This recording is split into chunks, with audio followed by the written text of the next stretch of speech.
Yopougon Kouté, le marché de friperie est ouvert. Commerçants et clients marchandent à qui mieux mieux. L'offre et la demande sont au rendez-vous.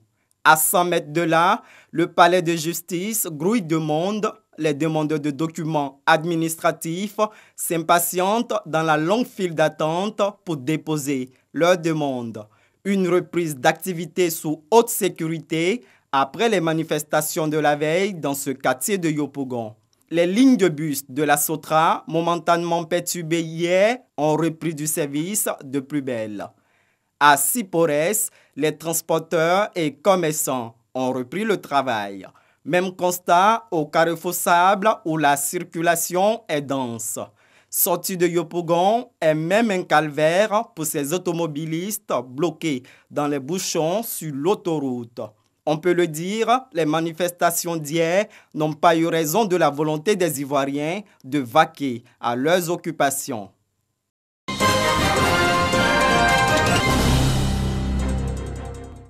T.U.A. Kwame Adjoumani, du ministère de la Culture et du Développement Rural, Fédigué Ouattara, du ministère de l'Équipement et de l'Entretien routier, et Ibrahima Doumbia, du ministère de l'Enseignement supérieur et de la Recherche scientifique sont respectivement premiers, deuxième et troisième du prix Bassirima Sanogo du meilleur directeur des affaires financières DAF. Pour cette deuxième édition, les 48 DAF des ministères ont été évalués par un comité sur 4 critères. La qualité de l'élaboration du budget, la bonne exécution du budget, la régularité des dépenses et la capacité organisationnelle. Des indicateurs qui font du trio gagnant les meilleurs de leur corporation de l'année 2019. Au-delà de cette reconnaissance et de nos personnes, cette distinction est une invitation à maintenir le cap de la performance dans nos directions. Nous sommes conscients des défis à relever et nous en mesurons les enjeux pour notre pays.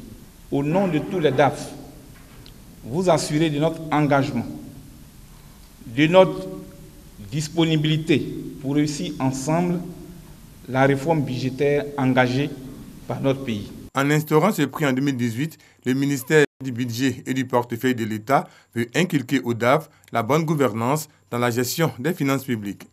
À l'endroit des lauréats de cette deuxième édition, je vous engage à demeurer des DAF modèles, des agents de l'État de référence, afin de toujours mériter la confiance du gouvernement, l'estime et le respect des Ivoiriens en général, et en particulier des usagers de nos services publics. C'est pour rendre hommage à l'inspecteur auditeur général et président du secrétariat technique du comité d'évaluation des DAF, Bassirima Sanogo, décédé en juin dernier, que le prix du meilleur DAF portera désormais son nom.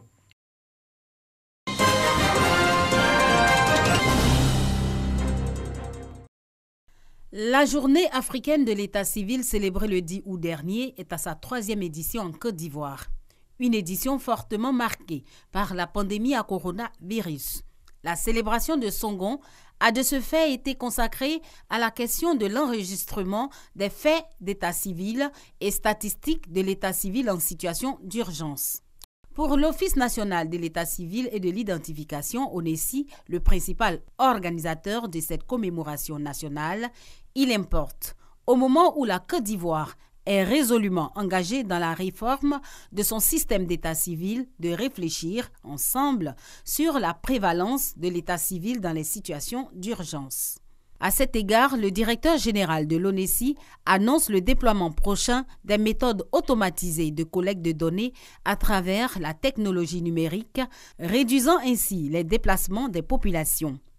Également souligné par Kafana Nyena Sitioni, la nécessité de l'établissement d'un lien entre l'état civil et les services de santé maternelle et infantile, ce qui permettra d'assurer la continuité de l'enregistrement des naissances même dans les situations d'urgence. La cérémonie commémorative de la journée africaine de l'état civil en Côte d'Ivoire a été marquée par la remise d'extraits de naissance avant une visite à la maternité de Songon, suivie des déclarations d'enfants et de remise de kits.